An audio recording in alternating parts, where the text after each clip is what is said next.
করব না। অন্য বেআদবির কথা। বাংলাদেশে এক বক্তা বাবা, ইউটিউব খুলুন বাবা, দেখায় সে বলছে ওয়াজ করছে বাংলাদেশে বড় আহলে হাদিসের লামাযহাবি গায়ের মুকাল্লিদের বড় হেড বাবা, ওই হেড বসে আছে শয়তানের মতো বসে আছে বাবা। সে কি ওয়াজ করছে একটু শুনুন।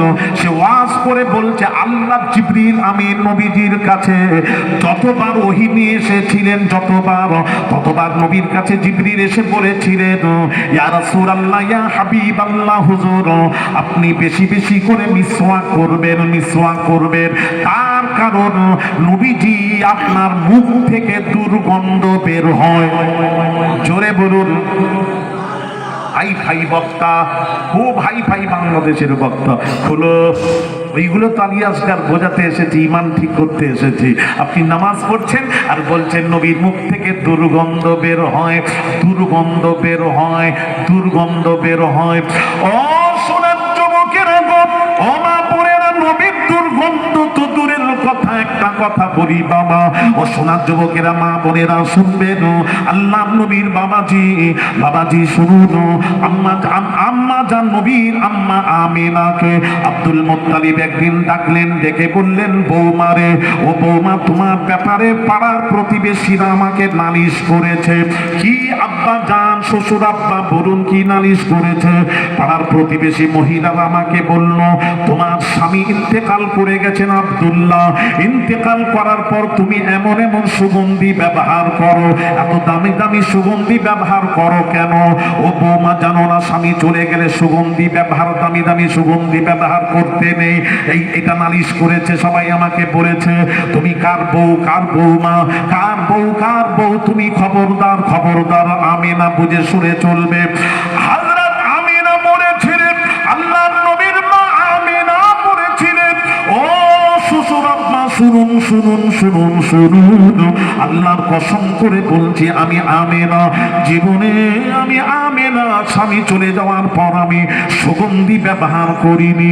তাহলে সবাই বলল যে তারা মিথ্যা বলল না, তারা সত্য বলেছে। তবে শুনুন ও শ্বশুর আব্বা শুনুন, আমার গর্বে যেদিন হযরত মুহাম্মদুর রাসূলুল্লাহ সাল্লাল্লাহু আলাইহি ওয়াসাল্লাম যেদিন থেকে আমার গর্বে এসেছেন, সেই দিন থেকে আমার মাথা থেকে নিয়ে পায়ের নখ পর্যন্ত পুরো শরীর থেকে সুগন্ধি বের হয়। জোরে বলুন সুবহানাল্লাহ। নবীর বরকতে আমার সুগন্ধি বের হয়। হায় আমি কোন সুগন্ধি ব্যবহার করিনি। জোরে বলুন সুবহান। আজকে নবীর গর্ভে আসার পর যদি আমেনার শরীর থেকে সুগন্ধি বের হয় আর নবীজির মুখ থেকে দুর্গন্ধ বের হয়, বেয়াদবের কোন রাস্তা নেই। দুনিয়া ও আখিরাতে ওরা বেইজ্জতি হয়ে মরবে। ওদেরকে দেখেন যারা বেয়াদবি করেছে, বাংলাদেশ ভারত সরকার থেকে তাকে বিতাড়িত করে দিয়েছে।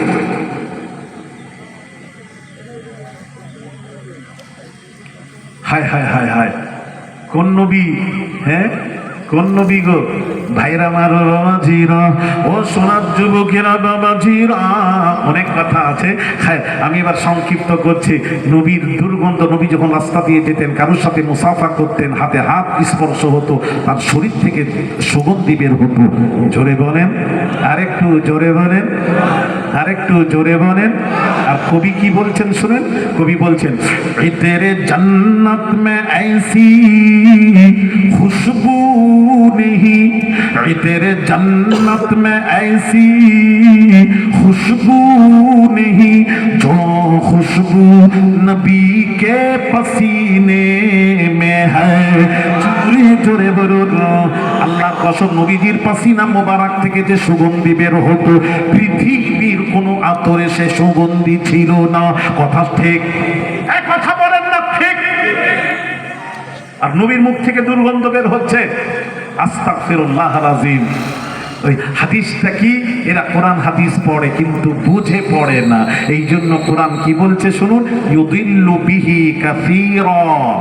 আমি কোরআন আমাকে পড়ে মানুষ গুমরাহ হয়, ও ইয়াহদি বিহি কাসীরা, আর আমাকে পড়ে মানুষ হেদায়েত হয়। তাহলে কোরআন পড়ে গুমরাহ হবে কেন? কোরআন পড়ে যদি সঠিক ব্যাখ্যা না করেন আপনি গুমরাহ হবেন। আমি কি বোঝাতে পারলাম না? হ্যাঁ শোনা, ব্যাখ্যা ভুল হচ্ছে, নবীর সাথে বেয়াদবি, এইসব বেয়াদবি চলছে, এগুলো বেয়াদবি নয় নবীর সামনে। আরে কথা বলেন না, বেয়াদবি নয়। হযরত আব্বাস রাদিয়াল্লাহু তাআলা আনহুকে একজন জিজ্ঞেস করলো, প্রশ্ন করলো, আব্বাস বয়সে আপনি বড় না আপনার ভাতিজা মুহাম্মদ সাল্লাল্লাহু আলাইহি ওয়াসাল্লাম বড়? বয়সে কে বড়? বয়সে তো আব্বাস, নবীর চাচা আব্বাস রাদিয়াল্লাহু তাআলা আনহু বড় ছিলেন। উত্তরটা কি হতো? উত্তরটা হতো এটাই যে আব্বাস রাদিয়াল্লাহু তাআলা আনহু বলতেন, বয়সে আমি বড়, এটা বলতে পারতেন, বয়সে আমি বড়। শেষের কথাটা হওয়া দরকার ছিল নবী সব দিক দিয়ে বড়, এটাই উত্তর। কিন্তু আব্বাস রাদিয়াল্লাহু তাআলা আনহু চিন্তা করলেন, হায় রে, নবীর সম্পর্কে যখন প্রশ্ন করেছে, এই আমি বলতে পারবো না আমি বড়, এই শব্দ আমি উচ্চারণ করতে পারবো না, বেয়াদবি হবে নবীর সামনে। তখন উত্তর কি দিচ্ছেন? হুয়া আকবারু মিন্নি, হাদিস শরীফ করুন, হুয়া আকবারু মিন্নি, বড় তো রাসূল, বড় তো রাসূল বলে দিলেন। দিয়ে শেষের কথা কি বলছেন শুনুন বোঝানোর জন্য, ওয়া আনা বুলিতু ক্বাবলাহু, ওয়া আনা বুলিতু ক্বাবলাহু, দুনিয়ায় ভূমিষ্ঠ দিক দিয়ে আমি আগে এসে গেছি। এটার নাম হলো আদবের আদব। সাথে কথা বলতে গেলে কত আদব করতে হবে। হ্যাঁ, তুমি বলে দিলে নবীর মুখ থেকে দুর্গন্ধ বের হচ্ছে। হাদিসটা কি আমি পড়লাম, একটু শোনাবো।